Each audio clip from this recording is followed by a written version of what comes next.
Hello and welcome to the WattleNest for the Glory, a production series showcasing some of Australia's finest elite athletes to share their stories, inspire our nation and embrace the power of sport.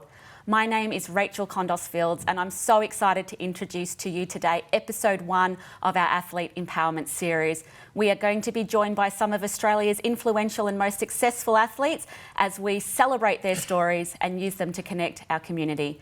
Joining me today at the desk in the studio is our Australian track and field athlete legend and my co-host today, Nana Owusu. Nice to have you here, Nana. Thank you for having me. I'm so excited to talk to many athletes and hear their stories.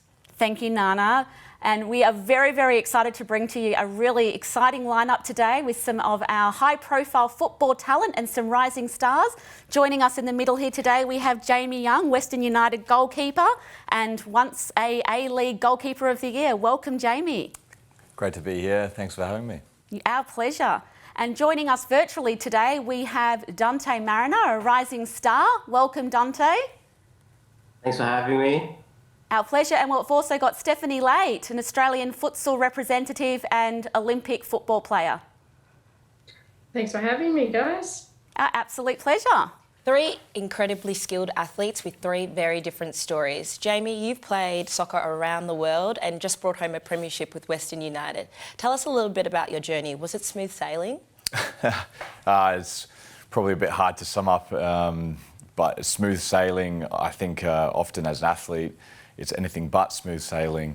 So over the 22 years I've played professional football, it's had a lot of ups and downs and bends and curves, but but has had a good amount of success in there as well. So I've enjoyed those successes based on those ups and downs. So yeah, anything but smooth sailing. 100%. Dauntea and Steph, you're both rising stars and you love playing the game. Tell us a bit about your journey being juniors and now in the senior sporting world. Look, I've only recently been still young myself. I've only recently just gotten into the reserves and first grade. And look, it's completely different. Having come from an academy where it's all about your development to then just jump in with the older girls, it's scary, but it's so much fun. Steph, we are always so upset to hear some of the stats in Australia in terms of female sporting talent. And as we know, 70% of young girls drop out of sport by the age of 14 or 15. What's kept you going and where do you find that motivation to continue? Look, the connections that I've made through my football, even with my coach, I had the most supportive coach going through development, and then having sort of so much school sort of stress. My family moved away while I was still finishing up year 11 and 12, so being able to just disconnect from the world and jump in and play my sport was something that honestly was just a draw for me to keep going. No, we're really proud of you. We're inspired by your ability to study, do work experience, play and stay committed to the game, and you're a role model for the next generation of talent as well, so well done. Thank you. Dauntea, I know that you and Jamie have both travelled the world with football, and of all of the parents I've met in sporting world, you're very lucky to have 2 very, very supporting, loving parents, but I know that they've also made a lot of sacrifices along the way for you to chase your footy dream. Do you want to talk to us a little bit about some of your overseas experiences and where football's taken you? Yeah, sure. It's taken me, I've been very fortunate that I was able to travel around the world quite young. Been to the likes of England and Portugal, learning to apply my craft there. There was a lot of challenges and like Jamie said, lots of ups and downs, but you kind of learn to embrace it and ride through the tough parts. And then when you get the good moments, you kind of enjoy that a little bit more. It's kind of a reward, and that's where I draw on motivation to keep going. Being an athlete, I understand the struggles of a work-to-life balance. And Jamie and Dauntea, congratulations on both being new parents. How have you found the change in training and life being parents and elite athletes? It's a lot more consuming. I think being a little bit older, I've grown to be a lot more tolerant, and you sort of see a bigger picture than just your career and yourself, and you have to be able to make that work in terms of your home life, but also, you know, people expect you to do your job well when you do turn up to work at playing football. So it's finding that balance between the two that sort of has allowed, you know, me to have great success. And, you know, when Amelia came along, we're in the middle of our season at Western United, and we carried on to winning the grand final. So I think I was able to do that successfully. Very big year for you. And Dauntea, how have you found having a 6-week-old? Oh, it's been challenging, very challenging, especially sort of starting pre-season now as well. So having her kind of sort of adjusting to life and adjusting to the world as well. It's been challenging, a lot less sleep than I'm used to, but we're taking it day by day. Just got to get on with it and just keep pushing through, really. It was a real struggle for us to get out of bed this morning, so we take our hat off for you to both be here with us, looking so fresh, bright and bubbly, but congratulations. We saw just on the screen earlier some beautiful footage of your two daughters, and we're really, really excited and hope to see little Aubrey Rose and Amelia kicking a football with us very, very soon, and they've got two incredible dads to learn from. Steph, I was stalking you on LinkedIn yesterday and noticed that you've been doing some wonderful Indigenous empowerment work with one of our local law firms. Did you want to tell us a little bit about what your roots mean to you and what you've been doing? Yeah, I actually do quite a lot with my culture.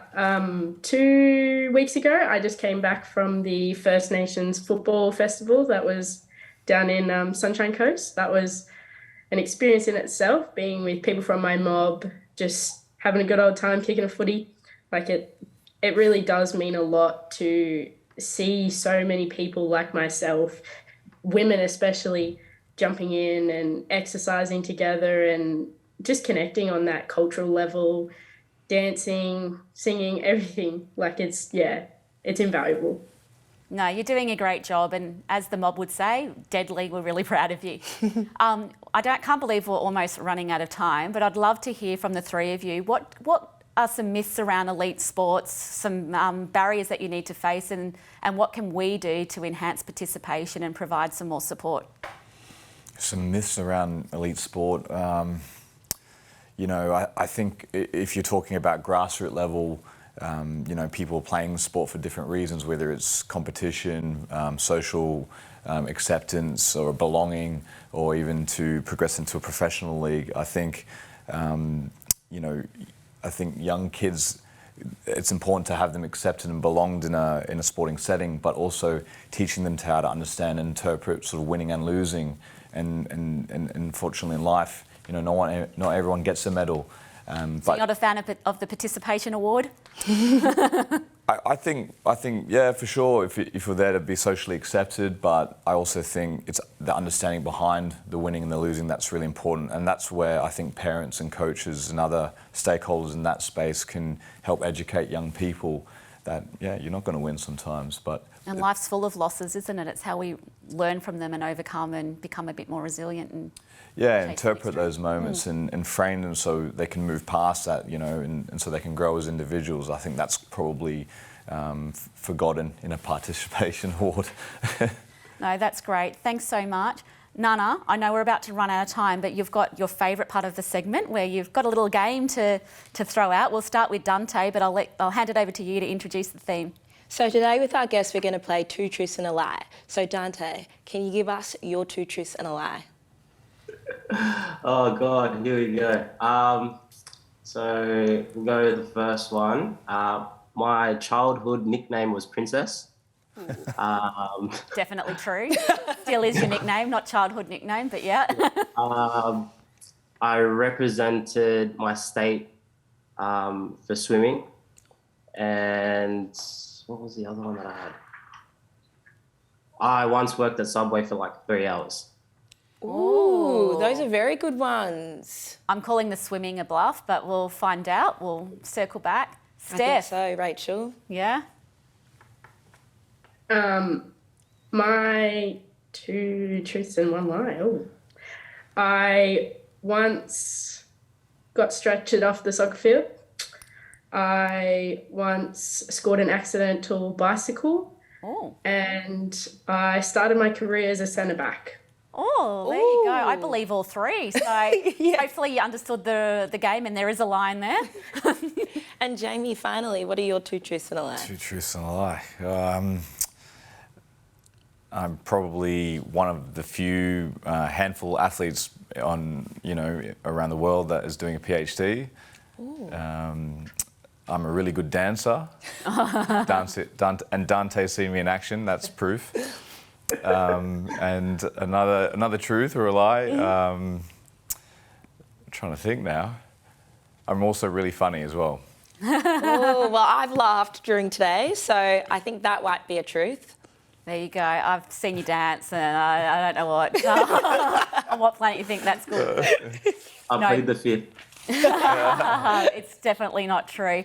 Guys, we didn't even get to talk about the community involvement, your time in Nepal and the Jamie Young Cup, so I think we're going to have to get you back for another episode, maybe one-on-one, so that we can use the whole story to hear from you individually. But thank you so very, very much for your time today. Really, really appreciate you sharing our insights. I just wanted to let you know that as a thank you for being on our show today, Dauntea have decided to gift all of our studio athlete guests with some noise-cancelling headphones to promote healthy hearing through some innovating listening. So you'll all be going home with some of these. And we wish you the very, very best of luck for the season ahead. Jamie, we know you've got a bit of work to do to replicate your season last year, but it's not over yet. And we'll be thinking of you and cheering you all on from the sidelines. Thank you, guys. What a great first episode. Thank you. Thank you. Thank you. Don't forget to follow us, and what an amazing session. All the guys here have been absolutely amazing and a pleasure meeting you all. Can't wait to have a kick with you one day and those beautiful daughters. Be sure to tune in for the next time as we discuss and share more stories from the professional athlete world.